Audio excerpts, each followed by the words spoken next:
वसुदेवसुतं देवं कंस चाणूरमर्दनम् देवकी परमानंदम कृष्णं वंदे जगद्गुरु। आप सभी वैष्णव जनों के चरणों में मेरा दंडवत प्रणाम। हरे कृष्णा हरे कृष्णा। श्रीमद् भगवत गीता का 13वां अध्याय हम लोग ले रहे हैं। क्षेत्र क्षेत्रज्ञ विभाग योग और उस परम ब्रह्म परमात्मा, उस तत्व का वर्णन भगवान श्री कृष्ण स्वयं अपने श्री मुख से कर रहे हैं और अर्जुन से कह रहे हैं, अर्जुन उस परम तत्व को मैं तेरे लिए कहूंगा। हालांकि उस तत्व का वर्णन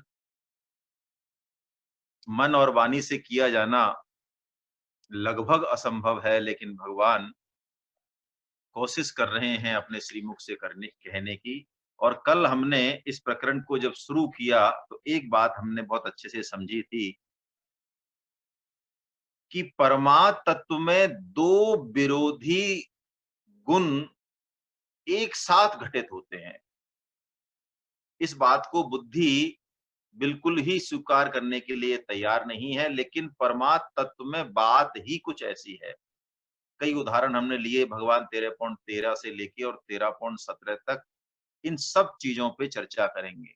भगवान पहले खुद ही कह देंगे कि परमात्मा ज्ञेय है, और आज 13.15 से हम शुरू करेंगे, वहां कह देंगे भगवान कि सूक्ष्मत्वात् तद अभिज्ञेयम, वो अभिज्ञेय है। यानी एक बार तो कह रहे हैं भगवान कि वो जाना जा सकता है, और फिर हाथों हाथ कह रहे हैं कि वो नहीं जाना जा सकता। परम श्रद्धेय स्वामी जी महाराज कह रहे हैं कि मन बुद्धि इंद्रियों से वो नहीं जाना जा सकता। इस एंगल से, इस दृष्टिकोण से तो परमात्मा अभिज्ञेय है, लेकिन स्वयं से वो जाना जा सकता है। इस दृष्टि से वो ज्ञेय है। तो करण निरपेक्ष है, तो किसी भी करण से वो नहीं पकड़ में आएंगे। फिर भगवान कहते हैं मैं पास से पास हूं, इतने पास है कि कोई भी वस्तु, व्यक्ति, कोई भाव उनसे ज्यादा पास हो नहीं सकता।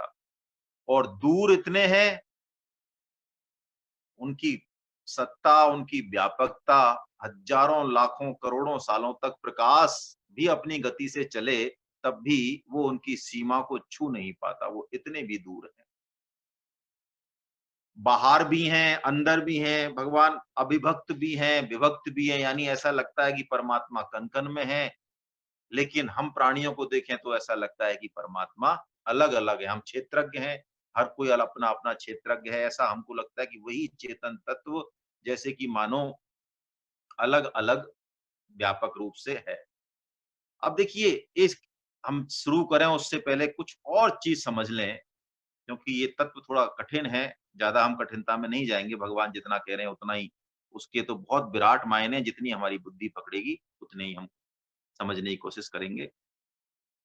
एक तो इस तत्व का वर्णन करने से पहले हम इस बात को बहुत अच्छे से दिमाग में बैठा लें कि सत्ता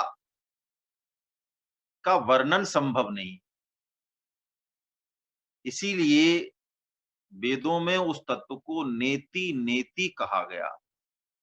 यानी उसको निषेधात्मक तरीके से उन्होंने इंगित किया। विधेयात्मक तरीके से तत्व की व्याख्या की ही नहीं जा सकती। एक तो ये बात। दूसरी बात, तत्व के बारे में जो कुछ भी कहा जाता है वो एक एकांगी दृष्टिकोण है। जैसे हम समझें, सगुण निर्गुण कहा जाता है। तत्व सगुण भी है, तत्व निर्गुण भी है। सगुण निर्गुण कुछ नहीं है, बस एक एक मानो उस तत्व का एक एक तरफ देखने का एक दृष्टिकोण है बस। साकार निराकार कहा जाता है, बिल्कुल ठीक है, वो भी दोनों है तत्व, साकार भी है और निराकार भी है। जड़ चेतन भी कहा जाता है, बिल्कुल, वो भी एक तरीका है कहने का। वस्तुतः कोई किसी तरह से उसकी व्याख्या संभव नहीं है। जैसे कि हमने चर्चा की समझने के लिए कि क्या जड़ और क्या चेतन। हम कहते हैं क्या साकार और क्या निराकार, जैसे कि हम शरीर की बात करें इसकी। अब ये जो देह है, इसको हम कह सकते हैं साकार है। एक वृक्ष को हम कह सकते हैं साकार है। लेकिन अब हम थोड़ा आगे जाएं, इस शरीर का भी अस्तित्व या किसी भी चीज, पत्थर का भी, एक कण का भी, किसी भी जड़ वस्तु का अस्तित्व क्या वास्तव में वही है जितना हमको दिख रहा है?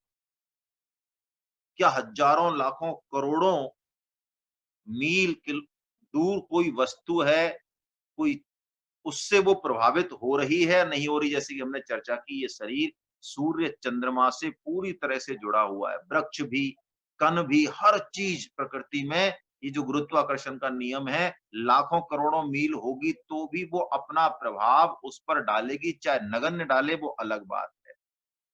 वो वृक्ष में जो दिख रहा है, जो उसका बीज है, वो बीज कहाँ से आया? अंत में हम चलते जाएं तो फैलाव अनंत हो जाता है और वही मूल बात पे टिकता है।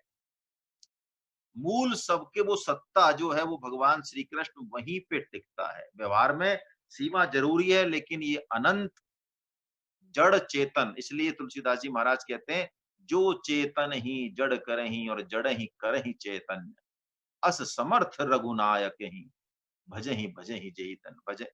है ना? यानी वो उनको भजने वाले धन्य हैं जो जड़ चेतन की सीमा से भी परे हैं। एक कण में, एक अंड में, एक पिंड में संपूर्ण ब्रह्मांड का नक्शा है। एक कण में अनेकता में वही एकता है और एकता में अनेकता है। ये इस सिद्धांत को लेके आइए अब हम आगे बढ़ते हैं और वाचन करते हैं।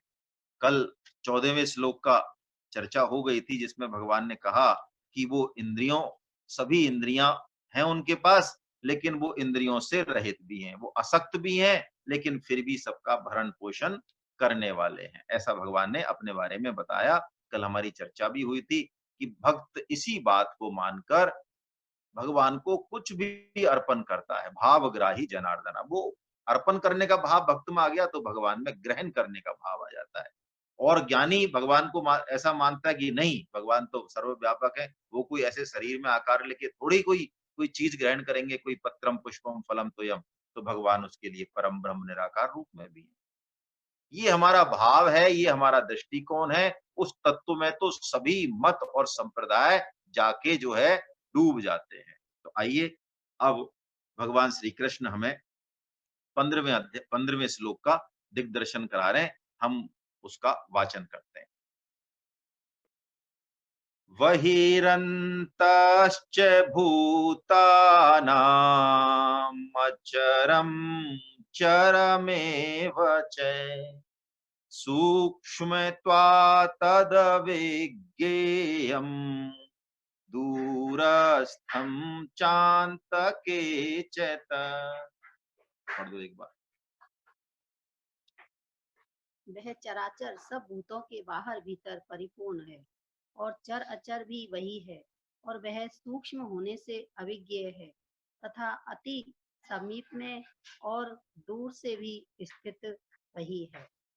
बहिरंतश्च भूतानाम। अब देखिए भगवान सारी सीमाएं मानो तोड़ रहे हैं। जो मेरे मन में भाव आ रहे हैं मैं बस वो बता रहा हूँ। कुछ स्वामी जी महाराज ने जो कृपा की है उसकी बाउंड्री से बाहर तो हम नहीं जाएंगे।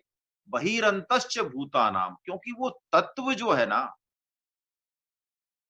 देखिए किसी चीज की कोई सीमा हो तो हम ये कहें कि वो बाहर है कि अंदर है। जैसे शरीर है साहब, ये हमारा, इसमें जो ब्लड है, खून है, वो तो अंदर है, बाहर नहीं है, तो हम कह सकते हैं। लेकिन कोई ऐसा तत्व है, परमात्म तत्व, जो कि सर्वव्यापक है, जो कण कण में है। और एक बात और आगे हम समझेंगे, थोड़ी कठिन है। जैसे भगवान ने शुरू में जो शब्द बोला, इदम, ये बड़ा गहरा मतलब है इसका। ये पहला ही शब्द जो है ना, पहले श्लोक में, इस अध्याय का जो पहला शब्द है, बहुत गहरा मतलब है इसका, इदम। इसको थोड़ा सा हम एनालिसिस करें, तब इन श्लोकों का और भाव मिलेगा। इदम का मतलब क्या कि दृष्टा जो है, क्षेत्रज्ञ जो है, उसको कोई देख नहीं सकता। क्यों नहीं देख सकता? ये बड़ी जोरदार बात हो रही है। वो सबको देखने वाला है। भाई, जैसे जो सर्वव्यापक है, उससे बाहर कुछ है नहीं, उसी सीमा में हमें, तो उसको यदि देखना हो तो उससे बाहर जाना पड़ेगा, तब जाके उसको देखेगा। तो बाहर तो ऐसा कुछ है ही नहीं, बाहर भी वही है, अंदर भी वही है, इसलिए ये कहा गया। चर अचर भी एक सीमा के लिए है, वास्तव में वही चर है और वही अचर है। यदि वो चर भी है, यानी वो गतिशील भी है, परिवर्तनशील भी है, तब भी देखिए वही एक सत्ता ही है। उसका एक रूप हमें ऐसा भास रहा है कि परिवर्तनशील है। अभी हमने तुलसीदास जी महाराज का सहारा लिया। जड़ और चेतन का फर्क भी एक स्तर तक है। एक स्तर के बाद जड़ और चेतन का भी कोई फर्क नहीं है। तभी तो वासुदेव सर्वम होगा, तभी तो परम ब्रह्म परमात्मा कण कण में होगा। तो भगवान यहाँ पे यही बात कह रहे हैं कि बहिरंतश्च भूतानाम चरम अचरम एव च। हमारे शास्त्रों में जो भाषाएं दी हुई हैं, जो अर्थ दिए हुए हैं और जो मंतव्य दिए हुए हैं, उनको जब वैज्ञानिक खोज करते हैं, नोबेल पुरस्कार प्राप्त वैज्ञानिक, तो वो कहते हैं बड़ी विलक्षण बात है। मैं आपको एक बड़ी अ, रोचक चीज आपको निवेदन करता हूं। जिन वैज्ञानिकों ने परमाणु के भीतर, हालांकि वो नहीं देख पाए, अणु परमाणु को बिल्कुल नहीं देख पाए, वो एक अंदाजा होता है, और अंदाजा सही है कि एक अणु है, उसमें बीच में एक बहुत डेंस सघन क्षेत्रफल है, बाकी पोला है, वहां पे इलेक्ट्रॉन्स घूमते हैं, हमने सबने पढ़े हैं। लेकिन एक अभी भी ये आश्चर्य है साइंस के लिए कि एक कक्षा से दूसरी कक्षा में जब इलेक्ट्रॉन जाता है, एक तो दो चीजें वो बड़ी आश्चर्यजनक कहते हैं। क्या कहते हैं? कि एक कक्षा से दूसरे कक्षा की दूरी ऐसा लगता है जैसे कोई बहुत बड़ी दूरी हो। है तो उसी में ही, हमारी आंख भी नहीं दे सकती, इतनी सूक्ष्म है। एक तो ये चीज, दूसरी, इलेक्ट्रॉन जब कक्षा को ट्रांसफर करता है तो बीच का जो स्पेस है उसमें वो दिखता नहीं है, उसको वो पास नहीं करता है। वो लगभग ऐसे होती है प्रक्रिया की जैसे यहाँ से वो खत्म हुआ और दूसरी जगह वो आ गया।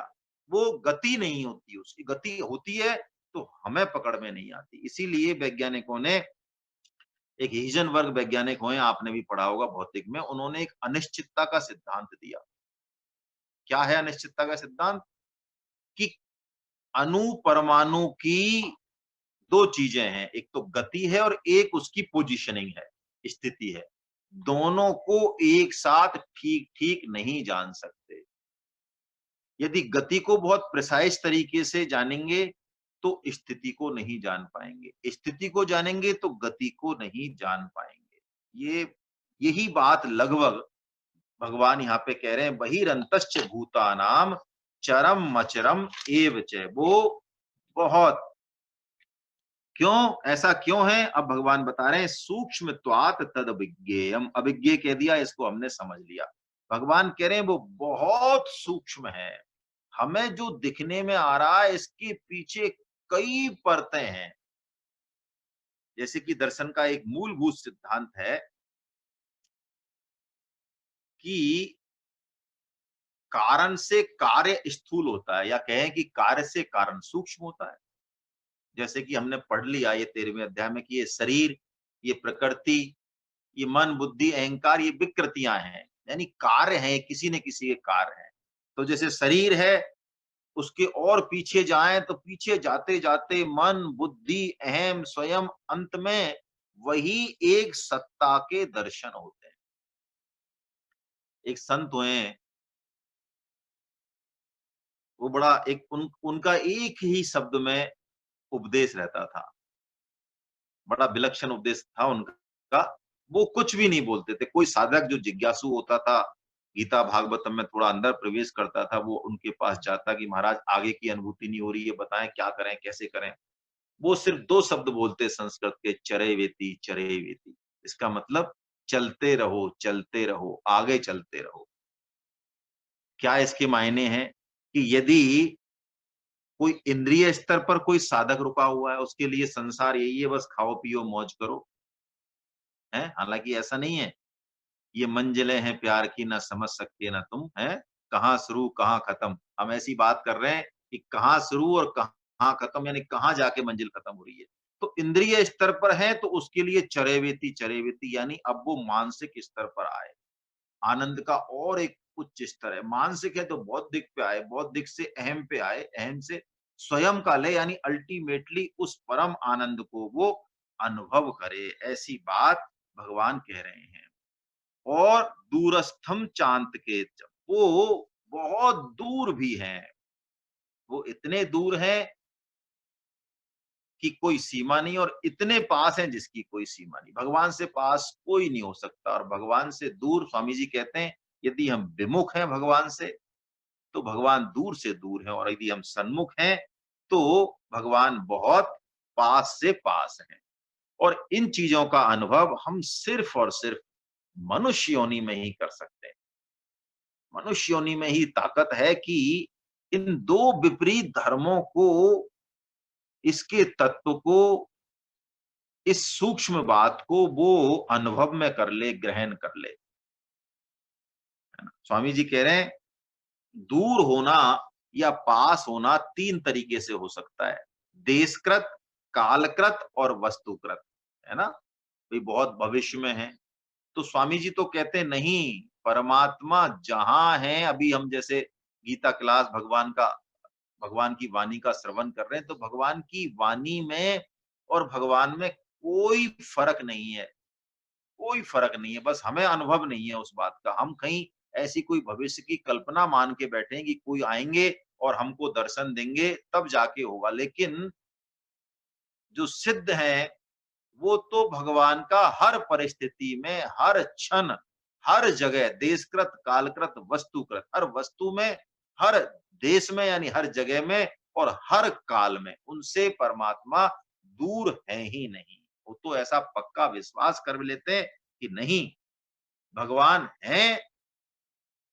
पहले तो हैं और अभी भी हैं और यही हैं, मेरे पास भी है। तो बस जैसे कि जल का जो परमाणु होता है, तो देखिए अभी हवा है, अब इस हवा में हमें जल का परमाणु दिखता नहीं है, लेकिन क्या वो जल के परमाणु इस हवा में वो हमेशा रहेगा, हमेशा उसका अस्तित्व उसमें है। ऐसे ही परमात्म तत्व भी हमेशा है, वो देश काल की सीमा को मानता नहीं है। आइए अगले श्लोक का वाचन करें, इसमें भगवान कुछ और विलक्षण बात जो है बता रहे हैं हमें। 16वें श्लोक का हम वाचन करते हैं। अभिभक्तं च भूतेषु विभक्तमिव च स्थितम् भूतभर्त्र च तद्गेयम् ग्रसष्णु प्रभविष्णु च। अभिभक्तं च भूतेषु, वह परमात्मा विभाग रहित एक रूप से आकाश के सदृश परिपूर्ण होने पर भी चराचर संपूर्ण भूतों में विभक्त तथा स्थित प्रतीत होता है, तथा वह जानने योग्य परमात्मा विष्णु रूप से भूतों को धारण पोषण करने वाला और रुद्र रूप से संहार करने वाला तथा ब्रह्मा रूप से सबको उत्पन्न करने वाला है।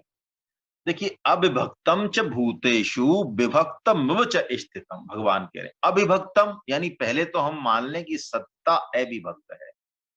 यानी भक्त का क्या मतलब, हमने खूब पढ़ा है, समझा है, जो विभक्त नहीं हो, यानी जिसकी अनन्यता, जिसकी श्रद्धा, जिसका विश्वास खंड खंड नहीं हो, अखंड हो, वो भक्त। उसकी लगन, उसकी उसकी दृष्टि एक तरफ हो, वो भक्त है। वो विभक्त नहीं है, टुकड़े टुकड़े नहीं है वो। तो भगवान कह रहे हैं मैं अविभक्तम च भूतेषु, मैं सभी भूतों में, प्राणी मात्र में, कण कण में विभक्तम च स्थितम, अलग अलग स्थित होते हुए भी अविभक्त हूं।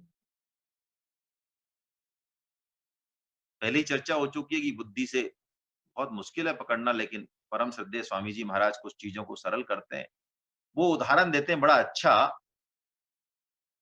घटाकाश मठाकाश, है ना, ये उदाहरण है शास्त्रों का। हम समझें इस बात को, जो नए साधक हैं वो समझें, पुराने साधकों ने तो फिर भी सुना होगा ये, कि आकाश का उदाहरण देके भगवान की इस विशेष बात को हम समझ रहे हैं, भगवान की जो विलक्षण, जो इस तत्व की जो विलक्षणता है उसको हम समझने की कोशिश कर रहे हैं। जैसे कि घटाकाश, घटाकाश का मतलब एक घड़ा है, तो घड़े में अंदर आकाश है ना? वो घड़ा एक कमरे में रखा है, तो कमरे का आकाश हो गया। वो कमरा एक पूरे मठ में है, तो मठ आकाश हो गया। और एक जो है आकाश है ही, जो आकाश है। तो यहाँ पे जो बात कह रहे हैं कि एक ही आकाश, इसको एक ही आत्मा समझ लें, एक ही क्षेत्रज्ञ समझ लें, उस परमात्म तत्व से समझ लें। एक ही आकाश उस घड़े में है, वही आकाश उस कमरे में है, वही आकाश उस पूरे मठ में है। लेकिन ये आकाश अलग अलग क्यों दिख रहे हैं? इसका कारण आकाश में अलग अलग नहीं है, आकाश विभक्त नहीं है, इस घड़े के कारण। जैसे कि ये जो घड़ा है, कच्चा घड़ा, ये शरीर, तो इस शरीर के कारण अंदर जो आत्मा है और बाहर का जो तत्व है वो अलग अलग दिख रहा है, अलग अलग आत्मा दिख रही है नहीं, है नहीं। तो ऐसे ही इसकी सीमा है घड़े की, कमरे की और मठ की। ये तीनों ही सीमाएं झूठी हैं, है ना, झूठी है ये। आकाश एक ही तत्व है, एक ही तत्व अलग अलग देहों के आश्रय से अलग अलग भास रहा है ना। एक वो दोहा आता है ना, बड़ा अच्छा, मैं भूल रहा हूं, फूटा कुंभ कुंभ जल ही समाना, यह तत् कथो ज्ञानी, है ना। हाँ, जल में कुंभ, अनिता जी ने अच्छा ध्यान दिलाया, जल में कुंभ, कुंभ में जल है, बाहर भीतर पानी। देखिए आप, वही उदाहरण है, इस दोहे से भी समझ में आ रहा है। जल में कुंभ, मटका जल में डुबो दिया, जल में कुंभ, कुंभ में जल है, बाहर भीतर पानी, है ना। और यदि वो कुंभ फूट जाता है, फूटा कुंभ जल जल ही समाना, यही तत्व कथो ज्ञानी। ज्ञानी की दृष्टि उस कुंभ को भेद के उस एक तत्व पर टिक जाती है। यहाँ पे भगवान कह रहे हैं, ग्रसिष्णु भूत भर्त चय तत् ज्ञेयम। अर्जुन तू जान उसको कि वो तीन रूपों में है। लेकिन ये तीन रूप कौन से हैं? ये तीन रूप वो हैं जो उसके कार्य के आधार पर, क्योंकि हमें जो अविभक्त तत्व है वो समझ नहीं आएगा, अभी हम उस स्तर पे है ही नहीं। अभी तो हमको ब्रह्मा विष्णु तो समझ में आता है, ब्रह्मा विष्णु महेश तो, लेकिन इनके पीछे जो तत्व है, क्योंकि वो आंख कान बुद्धि किसी से पकड़ में नहीं आएगा, तो हमारे दिक्कत है। तो कहा जा रहा है भूत भ्रत च तत्गे, हम उसको जान, किसको? जो भूत भ्रत, जो सबका भरण पोषण करने वाला है, प्रभु विष्णु, सभी प्राणियों को, है ना, सॉरी, भूत भ्रत, प्रभु भूत भ्रत तो यानी सब प्राणियों को पैदा करने वाला है, यानी ब्रह्मा है। प्रभु विष्णु यानी भरण पोषण करने वाला है, और ग्रशिष्णु यानी संहार करने वाला है। तो तीनों गुणों के अनुसार जो है भेद हो गया, लेकिन वास्तव में भेद कुछ भी नहीं है, सत्ता एक है। देखिए एक उदाहरण हम और लेते हैं, बड़ा सुंदर उदाहरण है, और थोड़ा उस पर चिंतन करें, बस ज्यादा चर्चा नहीं कर पाएंगे। कि गुड़ की भेली है, अब कोई गुड़ खाए, उस भेली में से तोड़ के किसी को दिया जाए, और ज्यादा वो नहीं जाने गुड़ कैसे बनता है और क्या होता है, तो हो सकता है कि वो लड़ने लग जाए कि नहीं, जो वो भेली थी ना, वो गोल भेली थी, उसमें मिठास है। और उसको कोई गुड़ जो है चौकोर काट के दे, तो वो कहते इसमें भी वही है तेरा जो तूने खाया था ना उस समय वहां। तो वो कहता है नहीं नहीं नहीं नहीं, मैं तो जानता हूं बहुत अच्छे से, वो गोल वाले में है मिठास। तो वस्तुतः ना गोल वाले में मिठास है, ना चौकोर वाले में मिठास है। इन आकारों में, आकार निराकार सगुण निर्गुण, इन झगड़ों में कुछ रखा ही नहीं है। ये झगड़े सब हमारे बनाए हुए हैं। मिठास तो कहीं और है, वो परम ब्रह्म परम तत्व इस जगत में वो है भी और नहीं भी, क्या करें, इस तरह की भाषा आती है। इस जगत में ये कहा जाता है गीता में ही कि वो है ही नहीं, जगत असत है, परिवर्तनशील है, और कहा जाता है कि ये उसी का रूप है, ये यही कारण है। ये लगभग इस तरह से है कि दूध, दूध में मक्खन, है ना, दूध से ही मक्खन बनता है, दूध में ही मक्खन है, लेकिन दूध को मक्खन नहीं कह सकते, घी नहीं कह सकते दूध को। यही बात है, भगवान कह रहे हैं भूत भृत च तत् गेयम कृष्णु प्रभु विष्णु च। अर्जुन, वो सबको भरण पोषण करने वाला है।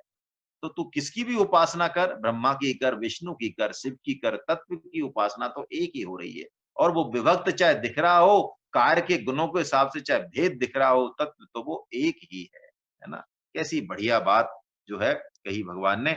अब भगवान इसका अंतिम, इस प्रकरण का अंतिम श्लोक बोल रहे हैं। आइए 7वें श्लोक का भी हम वाचन करते हैं।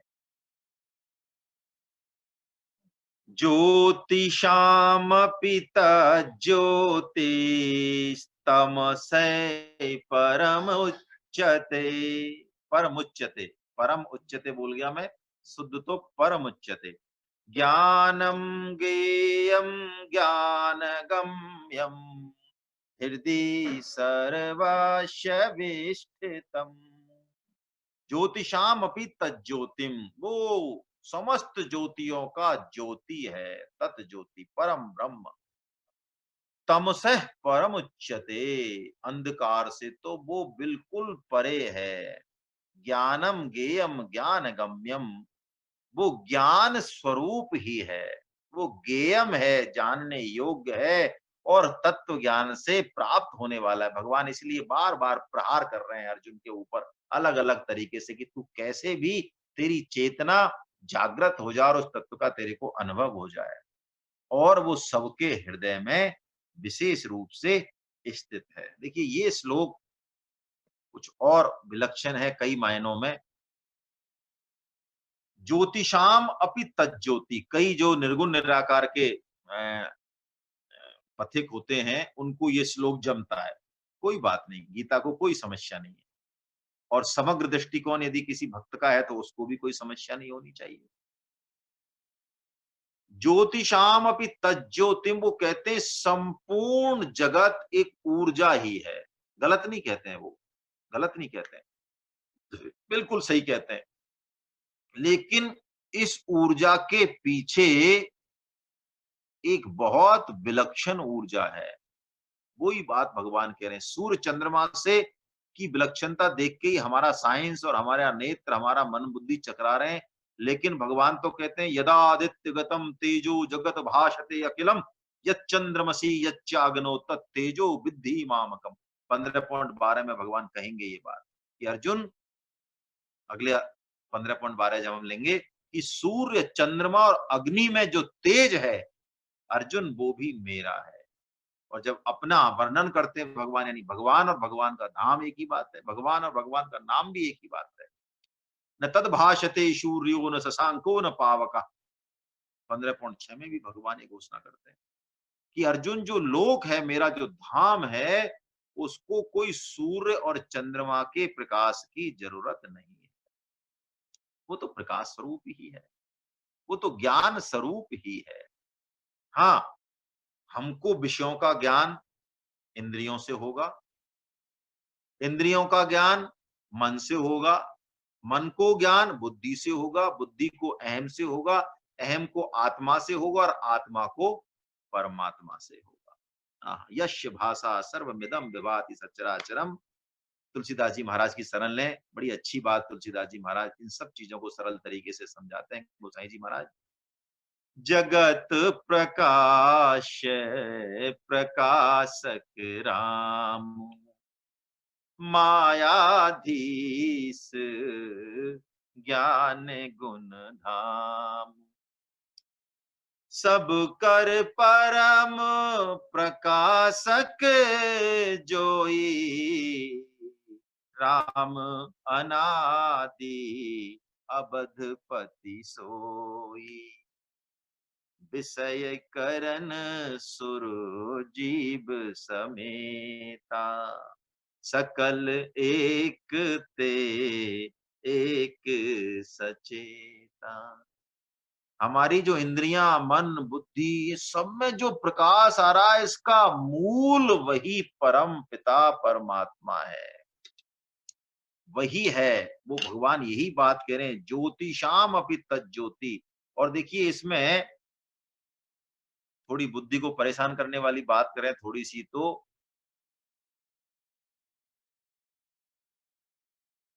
अभी हमारा सारा ज्ञान त्रिपुटी में है। त्रिपुटी मतलब कैसे? हमें समझ में आता है कि जैसे ये हाथ है, तो एक तो हाथ है, ठीक है। एक जो है देखने का कोई सिस्टम है, एक अनुभव करने का, और एक इसमें प्रकाश है ना? ज्ञाता है, ज्ञेय है, और जो विषय है वो है। लेकिन ये जो परम पिता परमात्मा का जो स्वरूप है, जो ज्ञान स्वरूप है, तो ऐसा नहीं है कि उस ज्ञान को कोई देखने वाला हो। प्रकाशक भी वो ही है, प्रकाश भी वही है, और प्रकाश यानी जिस चीज की जिस पे प्रकाश डाला जा रहा है, और प्रकाश भी वही है, तीनों वही है। ये बात बुद्धि से कम समझ में आने वाली है, लेकिन भगवान धीरे धीरे समझा रहे हैं, और वो कह रहे हैं कि समस्त ऊर्जा जो ब्रह्मांड की है वो मेरे से ही आई है, ब्रह्मांड का उद्गम मैं ही हूं। देखिए, ये तो हो गया सिर्फ देखने की बात। परम श्रद्धेय स्वामी जी महाराज कहते हैं कि जरा हम सोचें कि हमारे मन के जो भाव हैं? चलिए, ये तो हमने समझ लिया कि हमने ये मोबाइल देख लिया, ये हाथ देख लिया, मन नेत्रों की बात, लेकिन अंदर हमारी बात करें अपनी भावनाओं की, हैं? आंतरिक वृत्तियां, हमारी विचार, कौन उन विचारों का बोधक है, कैसे हमें पता चलता है? कोई न कोई तो अंतर प्रकाश चाहिए, कोई न कोई शुद्ध चैतन्य चाहिए। मन, वृत्ति, मस्तिष्क, इनकी अहम वृत्तियां बहुत जटिल हैं। कैसे उनका अनुभव हमें होता है, ये बहुत जटिल प्रक्रिया है, जिसे विज्ञान नहीं सुलझा पाता। तो यही बात है, जैसे वस्तुओं को देखने के लिए प्रकाश चाहिए, ऐसे ही अंदर की वृत्ति, विचार, भावनाओं को व्यक्त करने के लिए भी कोई न कोई अंतर ज्योति आत्मज्ञान चाहिए, शुद्ध चैतन्य चाहिए। सूर्य के प्रकाश से काम नहीं चलेगा वहां। सूर्य का प्रकाश तो चलो भौतिक में ठीक है, वो अंदर भी मन बुद्धि के बहुत अहम के परे भी वही शुद्ध चैतन्य जो है, वो सबका प्रकाशक है, वो सूक्ष्मतम है ना? जगत में जितनी भी एनर्जी है, वो सब इसी से ही है। तो भगवान कह रहे हैं, ज्योतिषाम अपि तज्ज्योति तमसः परम उच्यते। वहां अंधकार है ही नहीं, अज्ञान से वो अत्यंत परे है। हाँ, अज्ञान की सृष्टि है, हमें अज्ञान भासता है। तुलसीदास जी भी यही कहते हैं, जासु सत्यता ते जड़ माया, भास सत्य इव मोह सहाया। वो असत भी हमारी उससे प्रीति प्रतीति इतनी है कि वो असत है, सत्ता के कारण भास रहा है, पीछे सत्ता है, फिर भी वो हमको परेशान करता है, क्योंकि संबंध बना हुआ है।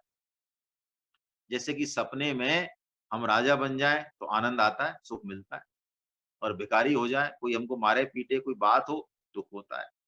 तो यही बात है, भगवान कह रहे हैं, लेकिन उस तत्व में अज्ञान या अंधकार की कल्पना करना ही मूर्खता है। वो तमसः परम उच्यते, और कैसा है? भगवान कह रहे हैं, ज्ञानम ज्ञेयम ज्ञान गम्यम। आहा, मन, बुद्धि, इंद्रिय किसी की पकड़ में वो आने वाला है नहीं, किसी की पकड़ में नहीं। जहां भी उसका वर्णन हुआ, उस प्रेम का, उस आनंद का, चाहे मानस में हुआ हो, चाहे श्रीमद् भागवतम में हुआ हो, चाहे गीता में हुआ हो, चाहे उपनिषदों में, चाहे वेदों में, वही वाणी जो है वो रुक जाती है। प्रभु बचनामृत सुनि न अघाऊ, तन पुलकित मन अति हर्षाऊ। सो सुख जानई मन और काना, नहीं रसना पे जाए बखाना।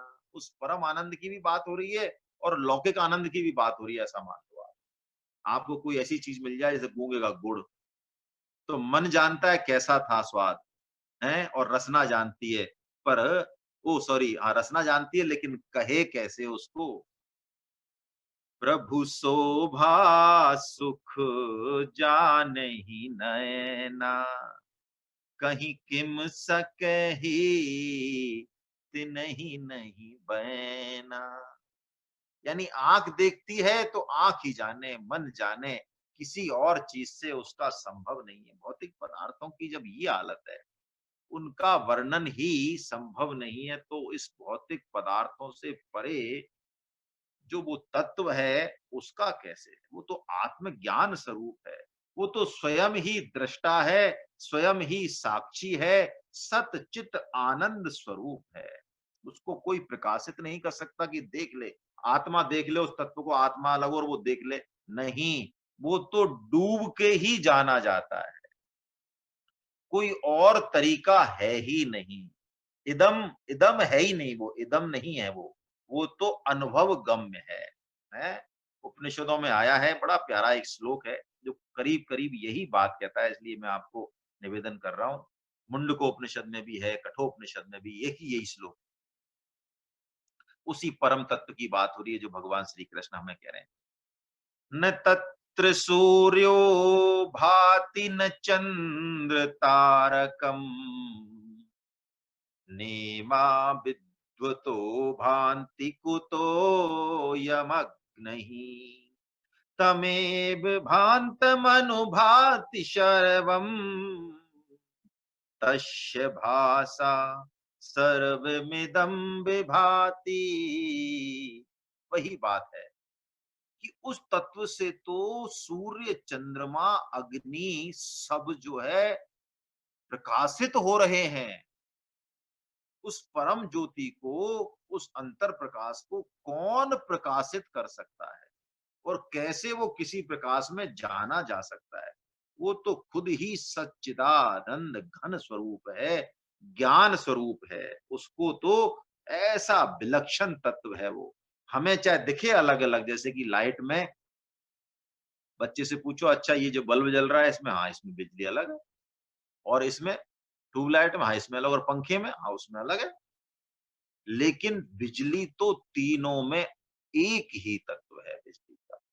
अब ऐसा विलक्षण तत्व जिस पे चर्चा करना तक मुश्किल है, तो प्रश्न आता है कि ऐसा विलक्षण तत्व हमें मिलेगा कहाँ, है कहाँ वो?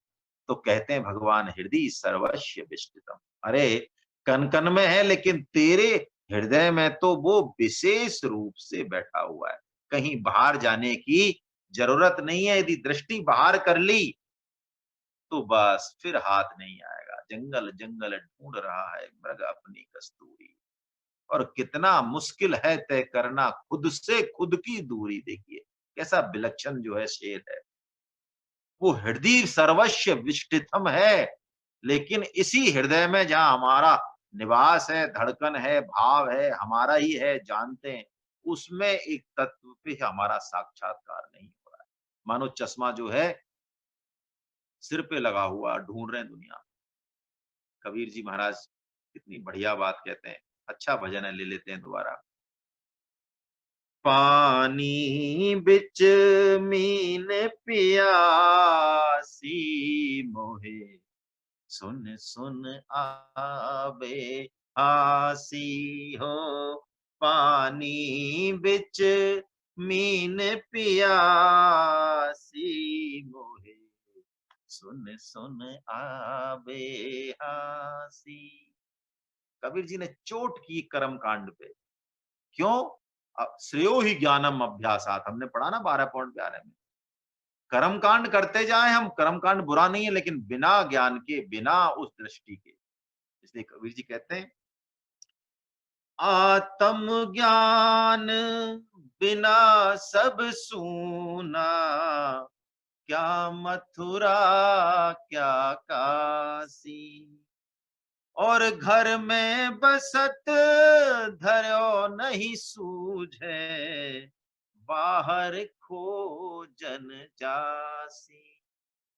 पानी बिच मीन पियासी मुहे सुन सुन इसीलिए तो कबीर जी महाराज अंतिम समय जब सब लोग काशी आते हैं जिससे कि वैकुंठ मिले, मरते समय काशी आते हैं, वृंदावन आते हैं, कबीर जी महाराज का जब अंतिम समय आया, वो काशी से चल के, पूरी जिंदगी काशी रहे, काशी से उठ के मगहर गए। जाना आप कभी? उसके लिए ऐसा श्राप है, मगहर वो नरक की छाया है ना? त्रिशंकु की छाया है, वो एक कहानी है, अभी नहीं ले रहा हूं मैं, कि मगहर में जो मरेगा वो नरक जाएगा। तो कबीर जी ने कहा कि मेरे को मगहर ले चलो। मृग की नाभि माही कस्तूरी, बन बन फिरत उदासी, कहत कबीर सुनो भाई साधो, सहज मिले अविनाशी। सहज मिले अविनाशी। जैसे ही इस आत्मज्ञान की तरफ दृष्टि होगी, जैसा कि भगवान कह रहे हैं 13.13 से और 13.17, ये एक बार में समझ में आने वाले श्लोक नहीं है, इसमें बहुत सारी बातें अभी भी छिपी हुई हैं। हम प्रार्थना करें भगवान से कि धीरे धीरे हमें इन भावों में भगवान ले जाएं। आइए अब हम शुद्ध हृदय से, भगवान कह रहे हैं तेरे हृदय में ही मैं बैठा हुआ हूं। शुद्ध हृदय होगा तो भाव प्रकट हो जाएगा, शुद्ध बुद्धि होगी तो बोध प्रकट हो जाएगा। अब भगवान इस पूरे प्रकरण को पटाक्षेप कर रहे हैं अगले श्लोक में। आइए 18वें अध्याय का हम वाचन करें। 18वें श्लोक का, हाँ 18वें श्लोक में, अध्याय नहीं, ठीक है, पहले वाचन करते हैं। इति क्षेत्रम तथा ज्ञानम, ज्ञेयं चोक्तम समासता, मदभक्तैतदभिज्ञाये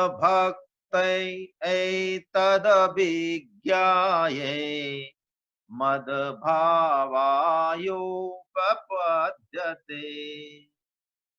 इस प्रकार क्षेत्र तथा ज्ञान और जानने योग्य परमात्मा का स्वरूप संक्षेप से कहा गया। मेरा भक्त इसको तत्व से जानकर मेरे स्वरूप को प्राप्त होता है। देखिए बड़ी विलक्षण बात है। इति क्षेत्रम तथा ज्ञानम ज्ञेयम च उक्तम समासता, वही बात आ जाती है। क्या करें, भगवान ने खूब घोषणा की कि मैं पूरी तरह से तो नहीं कहा, लेकिन मैं कहूंगा उस तत्व को। लेकिन यहाँ पे फिर भगवान ने इस तत्व का वर्णन करने के बाद कह दिया कि मैंने संक्षेप में ही कहा। नारद जी भी आदि गुरु हैं, वेद व्यास जी के गुरु हैं, भगवान के मन है, भगवान बोल रहे हैं, मानो नारद जी बोल रहे हैं।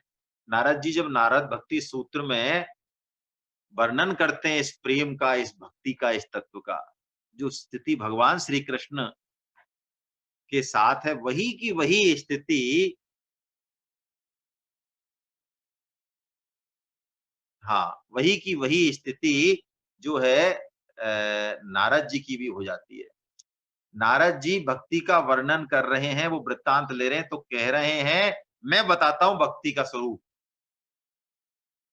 तो उसको घेरते हैं चारों तरफ से, भक्ति और प्रेम उस तत्व को नेति नेति करके।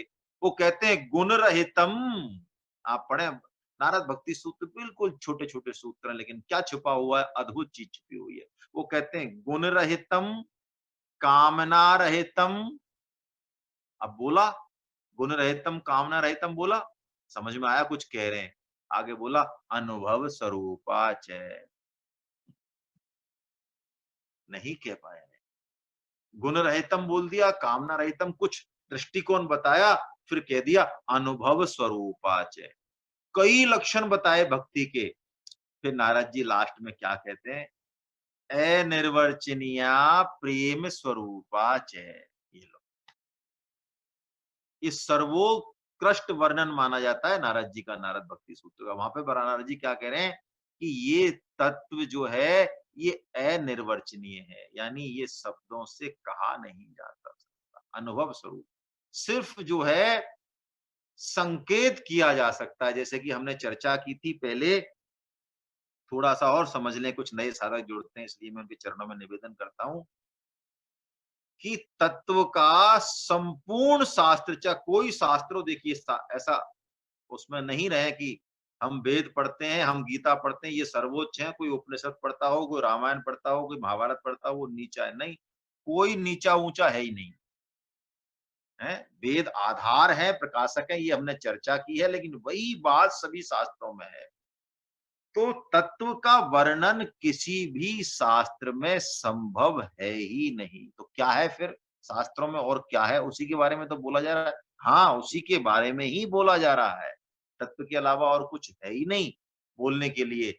लेकिन सिर्फ शाखा चंद्र न्याय से संकेत हो रहा, ये न्याय है। ऐसे ऐसे बहुत सारे न्याय हैं जो दर्शन को समझने के लिए हमने षड दर्शन पढ़े थे ना, षडांग 6 अंग पढ़े थे ना वेदों के, उसमें एक न्याय दर्शन है, बड़ा महत्वपूर्ण।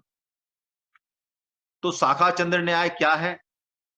जैसे कि हमने शुक नलिका न्याय पढ़ा था, कैसे हम बंधते हैं।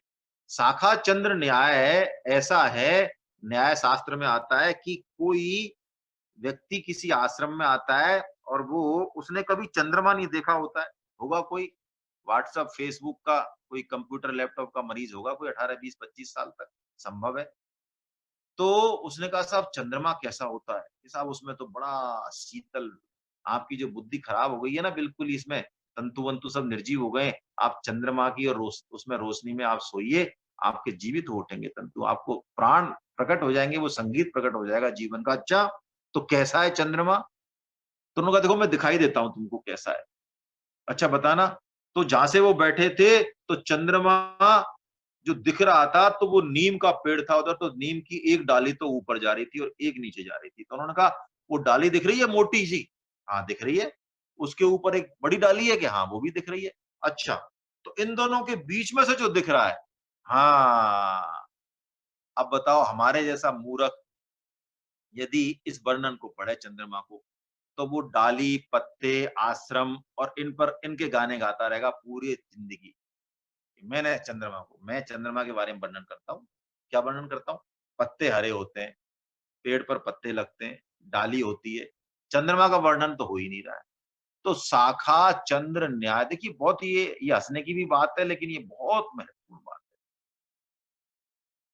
तभी तो परम श्रद्धेय स्वामी जी महाराज कहते हैं कि जितना भी वर्णन तत्व का अब तक शास्त्रों में हुआ है, वो सब की सब अधूरा है और अधूरा ही रहेगा। इसका मतलब ये नहीं कोई पूरा करने वाला नहीं है ना, संभव ही नहीं है, वो अनंत है तत्व, कहने में आता नहीं। हाँ, थोड़ा बहुत, जैसे कि हम पढ़ेंगे गुण, तम है, रज है, तो सत है। तो सतोगुण में कोई होगा तो कुछ उसकी दृष्टि अच्छे से जाएगी। जैसे कि जैसे कि मानो अब कोई कहे साहब कि रसगुल्ला कैसा होता है रसगुल्ला, हैं? तो उससे पूछा जाएगा गाय का दूध में अमृत कैसा होता है अमृत। तो यदि नीम का कीड़ा पूछे, हैं? या चींचड़ पूछे, चींचड़ जो थनों में भी जो है खून ही पीता है जिंदगी भर, हैं? वो पूछे नीम का कीड़ा जिसने जिंदगी भर नीम खाता है, वो कड़वा जहर, थू। वो पूछे साहब रसगुल्ला कैसा होता है, तो उससे हम कहेंगे अच्छा तेने गुड़ खाया है गुड़? कि नहीं साहब गुड़ कैसा होता है? ये नीम खाया हमने, इतना मीठा नीम है। अरे तो तेरा जो मीठा नीम है, इस संसार के सुख जैसे हैं, ये नीम जैसे सुख हैं, तो उनमें हम सुख मान रहे हैं, तो वो नीम का कीड़ा जो है, वो क्या परमात्म तत्व को समझेगा? हाँ, थोड़ा चीनी गुड़ खा रखी हो, थोड़ी बहुत सतोगुण हो, तो फिर भी वो समझ सकता है। ये भक्ति इंद्रियों में प्रकट होती है, लेकिन इंद्रियों से होती नहीं है। मैंने आपको पहले भी एक बार हमने निवेदन किया अच्छे से, भगवान भक्ति योग का वर्णन करते हैं 7 से 12 अध्याय, तो शुरुआत ही मन से करते हैं। और उस मन के पीछे बुद्धि है, बुद्धि के पीछे अहम है और अहम के पीछे स्वयं है, मन से भी नहीं है। यदि सोचें हम, यदि भक्ति इंद्रियों से होती, हाथ पैरों से होती, आँख कान नाक से होती, तो मान लो मेरे आँख नहीं है, मैं बहरा हूँ, मैं गूंगा हूँ, तो मैं तो भगवान के पास पहुँच जाता। प्रभु, हमको तो आप फ्री में दो, क्योंकि आपने हमको दिया ही नहीं कुछ सामान।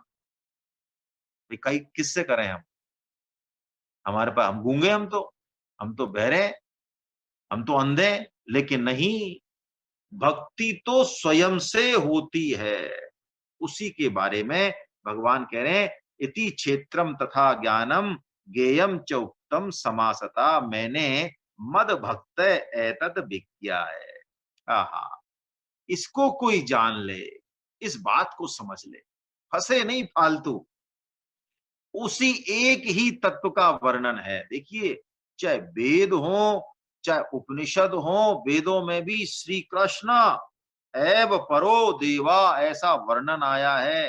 गोपाल तापनी उपनिषद में भी ब्रह्म का पर्यायवाची भगवान श्री कृष्ण को ही माना है ना। श्रीमद् भागवतम में तो बहुत स्पष्ट रूप से हमने श्लोक बोला, शब्देति ब्रह्मेति परमात्मेति भगवानिति शब्दते, है परमात्मेति भगवानिति शब्दते। भगवान स्पष्ट सुखदेव जी महाराज ने कह दिया। कैसे भी कह ले, तत्व तो एक ही है, उसका कैसे भी वर्णन कर ले। अलग अलग शास्त्रों में, वेदांत में, सांख्य में और में अलग अलग वर्णन है, लेकिन तत्व तो एक ही है। चाहे प्रकृति पुरुष पुरुषोत्तम कह लें, चाहे माया जीव और ब्रह्म कह लें, चाहे सब कुछ ब्रह्म मानते हुए उसको भोग्य ब्रह्म कह लें, भोक्ता ब्रह्म कह लें और प्रेरक ब्रह्म कह लें, तत्व तो एक ही। इसको समझ के और थोड़ा सा अपनी पारमी को उठाएं, संयम करें, सतो गुण में जाएं, सतो की तरफ, शुद्ध सत्व की तरफ जाएं, तो समझ में आएगी कुछ बात। फंसे नहीं। जैसे मछली को, है एक संत जो है बड़ा स्पष्ट बोलते थे कि क्या तत्व की तुम लोग बात पूछते हो, अरे तुम्हारी पूरी जिंदगी आटे और कांटे में फंसे हुए हो तुम, बस है आटे में और कांटे में। जैसे मछली है ना, वो कांटे में फंस के निकल भी जाए तो भी वो दोबारा आटा आएगा तो दोबारा उस कांटे में फंस जाएगी। और हम बुद्धिमान क्या सोचते हैं, अरे यार ये तो बहुत गलत है मछली के साथ। ये तो मतलब जब फंस चुकी है एक बार, इतना जब हो चुका है तो फिर क्यों फंसती है। अच्छा, दृष्टि सामने है जब, तो बुद्धि एकदम बढ़िया काम करती है। और भगवान कहते हैं दुखालय शाश्वतम, भगवान कहते हैं ये पूरी दुख योनि है, इससे तू ऊपर उठ जा, तेरी चेतना को उठा, नीचे मत डाल, है ना। और हम एक ही सुख को बार बार भोगते हैं, फिर हटते हैं, फिर भोगते हैं, फिर हटते हैं, फिर भोगते हैं, तब हमको हमारी बात समझ में नहीं आती। भगवान कहते हैं तू इसको समझ, एतत विज्ञाय मद भक्ता, मेरा जो भक्त है वो तत्व से जान के, और तत्व से जान गया तो फिर क्या हो गया। तत्व से जानने का मतलब भगवान कई बार बता चुके हैं। मम सा धर्म आगता, 4.10 में भी भगवान ने कहा, 14.2 में भी आगे कहेंगे, है ना। और यहाँ भी कह ही रहे हैं 13.18 में, मद भावाय उपपद्यते, वो मेरे ही, फिर जन्म हो मरण हो, दुख हो सुख हो, वो फिर उसको, उसकी जो स्थिरता है, उसकी जो समता है, उसमें फर्क नहीं आता, क्योंकि उसको पता चल जाता है कि चैतन्य आत्मा तो निर्लिप्त ही है, सदा निर्लिप्त ही है। सूर्य का प्रतिबिंब, चंद्रमा का प्रतिबिंब यदि पानी में हो और पानी में ही 24 घंटे हो, तब भी सूरज या चंद्रमा गीला नहीं हो सकता। कैसे गीला होगा। आत्मा इस शरीर में 24 घंटे है, करोड़ों जन्मों से है, रात और दिन कर्म में उलझी हुई है, फिर भी वो असंग की असंग ही है, अकर्ता की अकर्ता ही है, वो लिप्त हो ही नहीं सकती, वो निर्लिप्त ही है। ऐसा कह रहे हैं भगवान, मद भावाय उपपद्यते, अर्जुन तू मेरे भाव को प्राप्त हो जा, है ना। अब देखिए यहां से भगवान एक नया प्रकरण जो है शुरू कर रहे हैं, है ना। नया प्रकरण, पुरुष प्रकृति जो क्षेत्र क्षेत्रज्ञ है, उसी को अब और विस्तार से भगवान बता रहे हैं। जैसे कि भगवान ने शुरू में जो कहा ना, जो तीसरे श्लोक में कहा कि मैं तेरे को पूरा बताऊंगा, यत क्षेत्रम यत च यादृक् च, उसके प्रभाव, उसके स्वरूप, उसका स्वभाव सब बताऊंगा, किससे पैदा होता है। तो अभी तो उन्होंने, पहले तो भगवान ने ये बता दी तेरे, अब बाकी बातें अब बता रहे हैं। 13.5 में बता दिया, जैसा स्वरूप वाला है, यत च, यच्च यादृक् च, जैसा उसका स्वभाव है, ये 26-27 में कहेंगे। विकार बताई दिए 13.6 में, है ना। अब ये कैसे पैदा होता है और क्या क्या इसके लक्षण हैं, ये बता रहे हैं भगवान। अब बड़ा अच्छा प्रकरण है। और यहाँ से क्षेत्र और क्षेत्रक में कैसे ग्रंथि पैदा होती है, जुड़ती है, वो भी हम थोड़ा सा और समझने की कोशिश करेंगे। आइए, 19वें श्लोक का हम पहले वाचन कर लेते हैं, है ना? हम्म। प्रकृतिं पुरुषं चैव विद्धयनादि उभावपि विकाराश्चैगुणाश्चैव विद्धि प्रकृति संभवान्। प्रकृति और पुरुष इन दोनों को ही तू अनादि जान, और राग द्वेष आदि विकारों का तथा त्रिगुणात्मक संपूर्ण पदार्थों को भी प्रकृति से ही उत्पन्न जान। देखिए, अब इसमें एक बात भगवान ने कहती, प्रकृतिम पुरुषम चैव विद्धि अनादि उभावपि। उभा यानी दोनों को तू अनादि जान। एक तो इसमें ये समानता बता दी भगवान ने, यानी प्रकृति भी जैसे हम, हमारी कोई डेट ऑफ बर्थ नहीं है, इस शरीर की डेट ऑफ बर्थ है, हमारी कोई डेट ऑफ बर्थ नहीं है। हम कब पैदा हुए, ये आत्मा कब पैदा हुई भगवान से, ये दर्शन शास्त्र का बड़ा कठिन प्रश्न है, और इसके उत्तर भी बड़े कठिन है। इसके लिए कहा जाता है कि अनादि। अनादि मतलब जिसका की आदि नहीं हो, जिसका ना आदि, और जिसका आदि नहीं होगा उसका अंत भी नहीं होगा। जो जन्मेगा वही मरेगा, जो जन्मेगा ही नहीं वो मरेगा कैसे? तो भगवान कहते हैं कि ये प्रकृति यानी मूल प्रकृति जो है, जो दो तत्वों का वर्णन कर रहे हैं, क्षेत्र क्षेत्र के पुरुष प्रकृति जड़ चेतन, एक ही बात है। तो इसमें समानता क्या है कि ये दोनों ही अनादि हैं, दोनों ही अनादि हैं, बस हैं। कब से हैं बुद्धि नहीं पकड़ पाई, क्योंकि काल से परे की बात है ना, चर्चा हो चुकी है। अच्छा, लेकिन भगवान कह रहे हैं विद्धि, तू ज्यादा दिमाग मत लगाए। विद्धि जहां भी आ जाए वहां भगवान की बात को चुपके से मान लेना चाहिए। हाँ, विद्धि भगवान तभी लगाते हैं जब हमारी बुद्धि में वो चीज आने वाली नहीं हो, और है सत्य तो मान लो। सत्य को मानने से भी काम चल जाता है, बहुत अच्छा काम चलता है, थोड़ा बहुत भी नहीं। तो भगवान कहते हैं, पहले कहा भगवान ने विद्धि, पहले भी कहा कि क्षेत्र क्षेत्रज्ञ दोनों अलग हैं। हाँ, तो हमने वहां भी मान लिया कि हाँ अलग अलग है, और यहाँ कह दिया भगवान ने दोनों अनादि हैं। ठीक बात, चलिए मान लिया। अब फर्क क्या है वो बता रहे हैं भगवान। विकाराश्च गुणाश्चैव विद्धि प्रकृति संभवान। दो तत्व बता रहे हैं, प्रकृति और पुरुष, विकार और गुण। ये गुण हम पढ़ेंगे आगे, 14वां अध्याय भगवान अलग से लेंगे पूरा, कि ये त्रिगुणात्मक यानी त्रिगुण में ही है ये सृष्टि। ये दोनों चीज, विकार हमने पढ़े, इच्छा देश सुखम दुखम संघात चेतना स्थिति, और गुण सत रज तम, ये प्रकृति में ही रहते हैं, हर क्षण बदलते हैं। ये हर क्षण, गुण भी विकार भी, प्रकृति नाम ही परिवर्तन का पुंज है। संसार भी परिवर्तन का पुंज है। या कोई भी चीज, कोई भी परिस्थिति, कोई भी वस्तु स्थिर है ही नहीं। दिख सकती है हमको स्थिर, क्योंकि हमारी आंखें जिस सीमा में देखती हैं परिवर्तन, वो परिवर्तन मान लो 100 साल में हुआ, तो 100 साल तक हम उस चीज को, उस वस्तु को स्थिर मानते रहेंगे, लेकिन वो स्थिर है नहीं, स्थिर नहीं है। परिवर्तन तो उसमें हर क्षण हो रहा है, हम नहीं पकड़ पा रहे हैं। तो भगवान यही कह रहे हैं कि वो तो प्रकृति से उत्पन्न है, और पुरुष जो है वो विकार से रहित है ना? विद्धि प्रकृति संभवान, वो उत्पन्न होते हैं। अब हम अगला श्लोक पढ़ें, दोनों को एक साथ लेंगे तो अच्छा रहेगा। 20वां भी ले लेते हैं।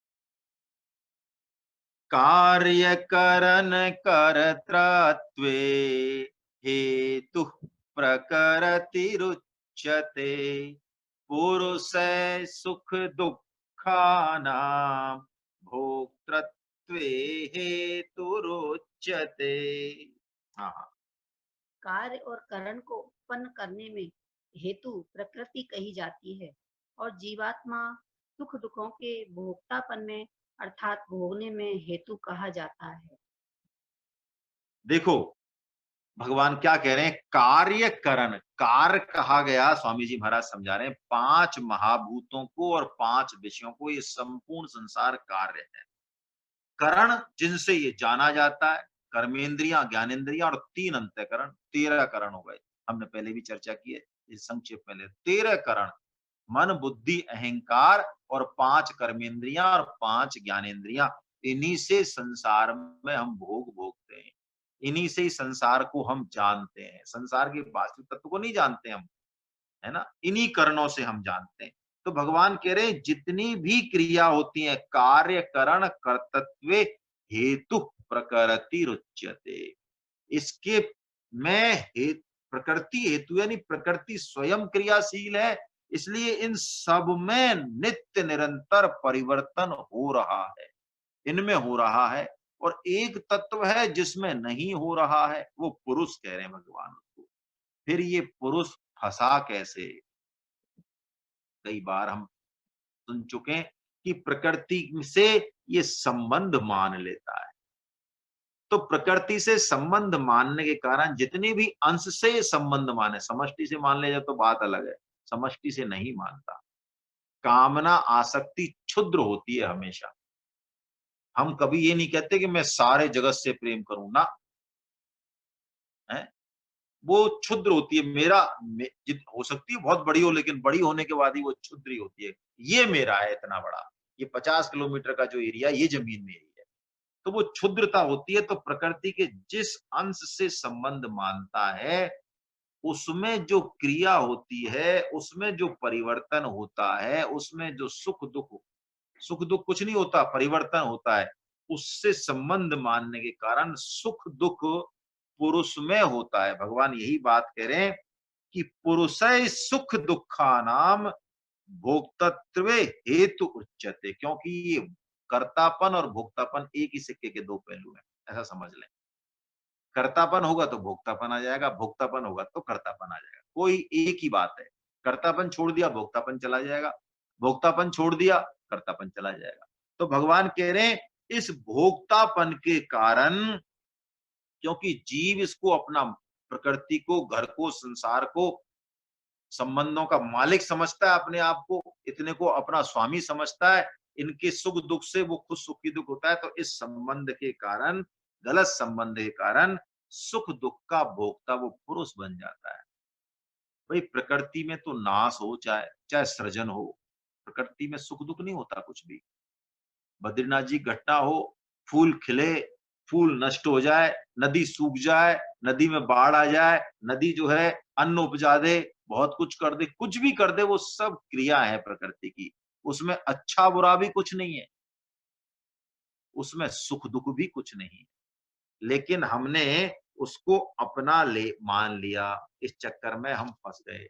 एक बड़ी विनोद की बात है कि एक भिखारी बैठा, लालची था, वो भिखारी होना कोई वो नहीं है, लेकिन लालची भी था। तो कार से आए कुछ लोग, एक ताबूत था, और उस ताबूत को उन्होंने उसके सामने खोला और सोने का एक कड़ा निकाला, और भिखारी का बंद कर दिया, ताला ठोक दिया। जरा एक कड़े रख ले भैया, थोड़ा इसका ध्यान रखना यार, हम आते हैं थोड़ी देर में, फिर जो है ना हम ले लेंगे तेरे से, जब तक तुम इस सोने को कड़े को रखो, तुम्हारी मेहनता नाम एडवांस में दे रहे हैं, कोई दिक्कत नहीं।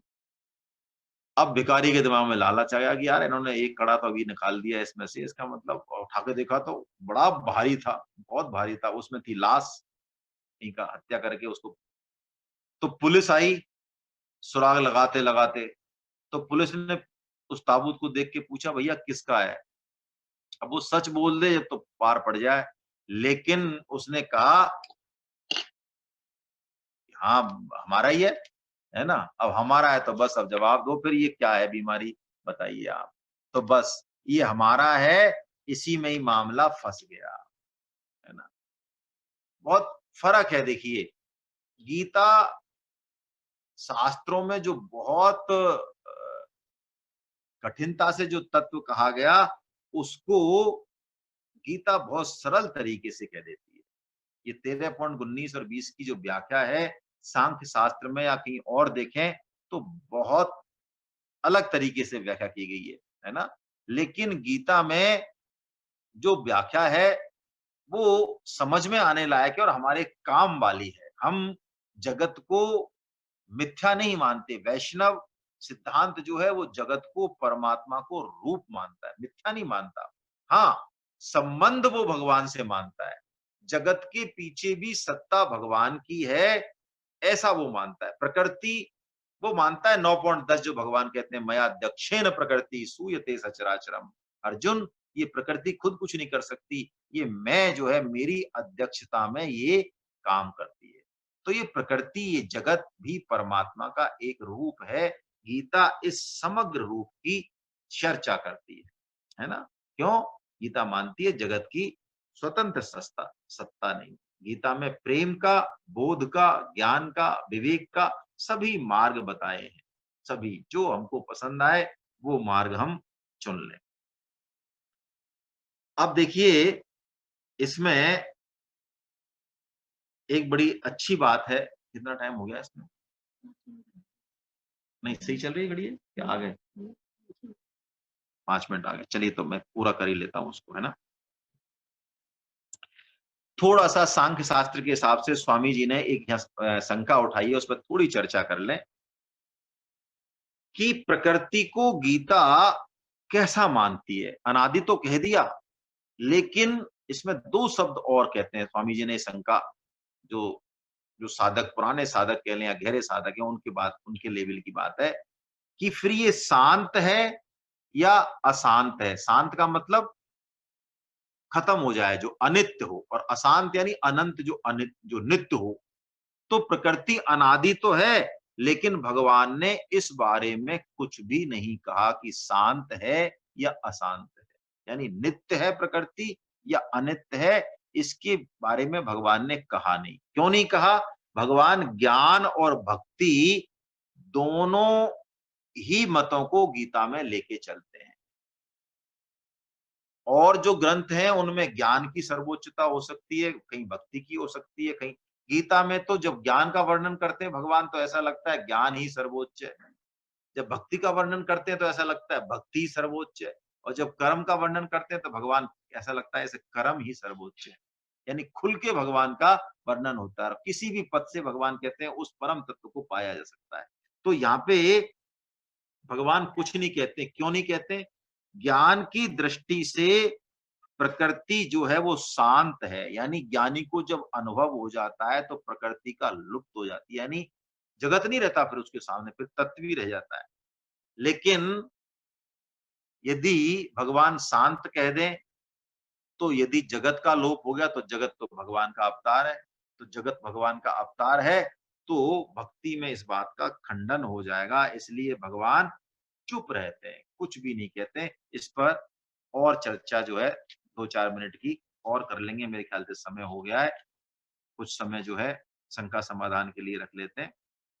आज इतना ही बस, है ना? हो गए 13.19 और 20। कल से हम इस अध्याय का जो सबसे महत्वपूर्ण श्लोक है, इस अध्याय का यदि एक श्लोक चुना जाए, मात्र एक श्लोक, तो जो है वो 13.21 ही होगा। 13.21 जो कल शुरुआत करेंगे, ये एक श्लोक पूरे अध्याय का प्रतिनिधित्व करता है, पूरे अध्याय का मानो सार है। 13.21 कल इस पे चर्चा करेंगे। हरे कृष्णा। कल हम 4 बजे श्रीमद् भागवतम की क्लास होगी कल, है ना? तो यानी इस पे चर्चा तो सोमवार को इसी समय 7:30 बजे ही होगी।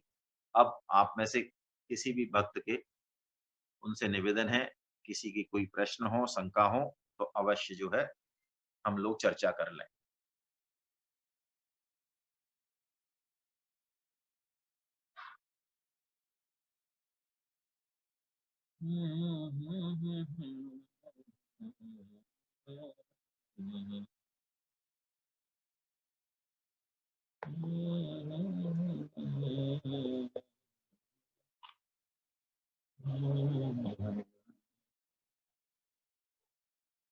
सुमित्रा जी कुछ पूछ रही हैं, बहुत अच्छा है।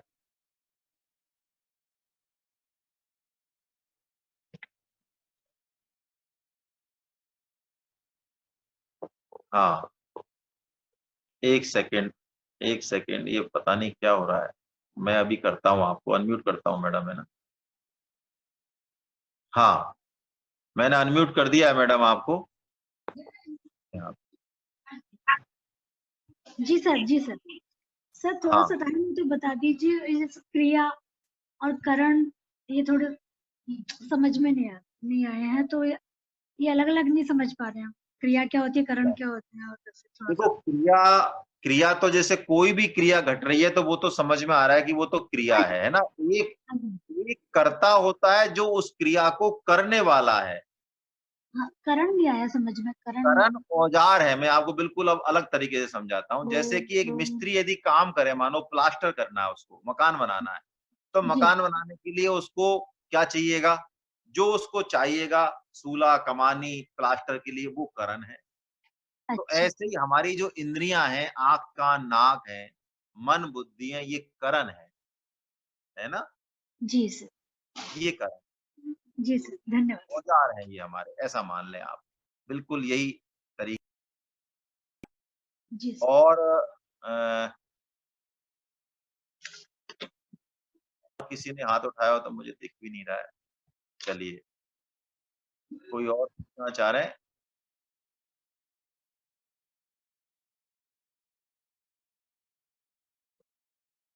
हाँ, अभी एक और किसी ने उठाया, एक सेकंड में जरा, अमित जी ने उठाया है। हाँ, अमित जी, आपको एक तो बहुत बहुत, हाँ अमित जी, अपने आप को अनम्यूट कर लें। आपको बहुत बहुत धन्यवाद है ना। सभी लोग जो है ना, आपसे बड़े खुश हैं, आपकी आपकी बहुत वो करते हैं।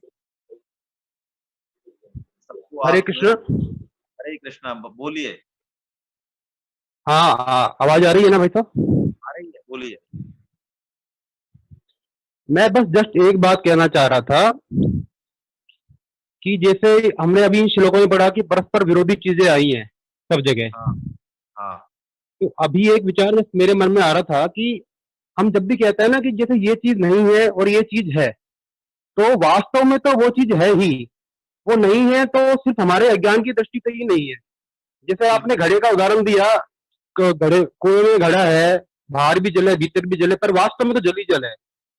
तो मतलब हम क्योंकि संसार में हैं, संसार से हमने संबंध मान रखा है, इसी दृष्टि से जो नेगेटिव चीज भगवान बोलते हैं वो हमारी स्तर पे आके बोलते हैं। फिर वो बोलते हैं कि वाह, वो सत्य तो एक ही है, तो मतलब वो वास्तविक चीज है, वो तब बोलते हैं। तो ये मैं सही सोच रहा हूँ ना? मैं यही पूछना चाह रहा था आपसे। बिल्कुल सही सोच रहे हैं, है ना। घड़े का भी मूल कारण निकालेंगे। घड़े का मूल कारण मिट्टी आएगी। मिट्टी पांच पंच महाभूत है। पंच महाभूतों के पीछे जाएंगे, जल के पीछे जाएंगे।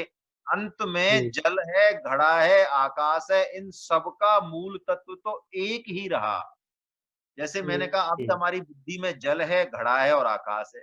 जैसे कि हम्म किसी की बुद्धि में ये है, एक तो ट्यूबलाइट है, एक बल्ब है, एक मिक्सी और एक कूलर है। अब इन चारों चीजों की एक ही हम्म सत्ता है वाली, ये हम तो समझ सकते हैं, बच्चा नहीं समझ पाएगा। तो इस संपूर्ण जगत में ठीक जो बात कुछ है। दिख रहा है वो भगवत स्वरूप ही है। आप बिल्कुल ठीक सोच रहे हैं। आप क्यों नहीं ठीक सोचेंगे? परम श्रद्धेय स्वामी जी महाराज की वाणी को आप इतने अच्छे तरीके से सभी लोगों को जो है दर्शन करा रहे हैं, पढ़ा रहे हैं। सभी लोग आपकी याद करते हैं। आप नहीं बेचते हो तो पूछते हैं भाई। मैं तो, हाँ, बहुत बहुत धन्यवाद। अब सर सभी आपकी लोगों बात को को ही बस ट्राई करते हैं रखने का, और कुछ नहीं। बहुत बहुत धन्यवाद है। बहुत बहुत धन्यवाद है। अब मैं राजेंद्र जोशी जी को अनम्यूट कर रहा हूँ। सर, आप पूछिए अपना प्रश्न, जोशी साहब। हरे प्लीज। कृष्ण सर। हरे ये कृष्णा। 13.17 में सर आपने कबीरदास जी का बताया कि वो मगहर चले गए थे। आपने एक बार पहले भी बहुत पहले जिक्र किया था, लेकिन वो पॉइंट मिस कर दिया कि वो मगहर क्यों गए साहब वृंदावन छोड़ के। वो काशी छोड़ के मगहर इसलिए गए कि हमारी मिथ्या भावनाओं, भ्रांतियों को दूर करने के लिए। कबीर जी का जो जन्म है ना, जन्म और कर्म, कबीर जी के जन्म और कर्म देसी भाषा में गीता, वेद और उपनिषद को सबको समझाने के लिए हुआ है। वो कोई किसी तरह की क्लिष्ट भाषा नहीं बोलते। वो हमारे कर्म कांडों पे, हमारे अज्ञान पे चोट करते हैं। हमने क्या समझ लिया? काशी में मरेंगे तो ऊपर जाएंगे, भगवान से मिलेंगे, यानी कर्म कुछ नहीं रहा। तो उस समय मगहर के लिए ये था कि मगहर में जो मरेगा वो नरक में जाएगा, और काशी में मरेगा वो स्वर्ग में जाएगा, भगवान शंकर की नगरी में जाएगा। तो कबीर जी ने इस मिथक को तोड़ने के लिए, इस भ्रांति को तोड़ने के लिए कि नहीं, तुम्हारा ज्ञान, तुम्हारा भाव, तुम्हारी संवेदनाएं, तुम्हारा कर्म जो भगवान के प्रति है, वो तुम्हारी गति को डिसाइड करेगा। सिर्फ काशी या मगहर कुछ नहीं कर सकता, है ना। इस चीज को तोड़ने के लिए वो मगहर गए और मगहर में ही उन्होंने अपने प्राण त्याग किए। ठीक है सर, ठीक बहुत बहुत बहुत बहुत धन्यवाद आपका। गोविंद जय जय गोपाल जय जय, गोविंद जय जय गोपाल जय जय, राधा रमन हरि गोविंद जय जय, राधा रमण हरि गोविंद जय जय, गोविंद जय जय गोपाल जय जय, गोविंद जय जय गोपाल जय जय, राधा रमन हरि गोविंद जय जय, राधा रमण हरि गोविंद जय जय, राधा रमन हरि गोविंद जय जय, राधा रमण हरि गोविंद जय जय, नाम संकीर्तनम यस्य नाम संकीर्ण कीर्तन यस्य, सर्व पाप प्रणाशनम, सर्व पाप प्रणाशनम, प्रणामो दुःख समनस्तम नमामि हरिं परम। प्रणामो दुःखसमनस्तं नमामि हरिं परम्। बोलो वृंदावन बिहारी लाल की, बोलो बांके बिहारी लाल की जय, बोलो राधा गोविंद देव सरकार की जय, बोलो आज के आनंद की जय। आप सभी वैष्णव जनों के चरणों में मेरा बार बार वंदन। हरे कृष्णा हरे कृष्णा हरे कृष्णा हरे कृष्णा। हम परसों फिर इस अध्याय को आगे बढ़ाएंगे। बहुत विलक्षण अध्याय, आने वाले समय में ये और गहराई में जाएगा। हरे कृष्णा हरे कृष्णा हरे कृष्णा हरे कृष्णा हरे कृष्णा हरे कृष्णा हरे कृष्णा।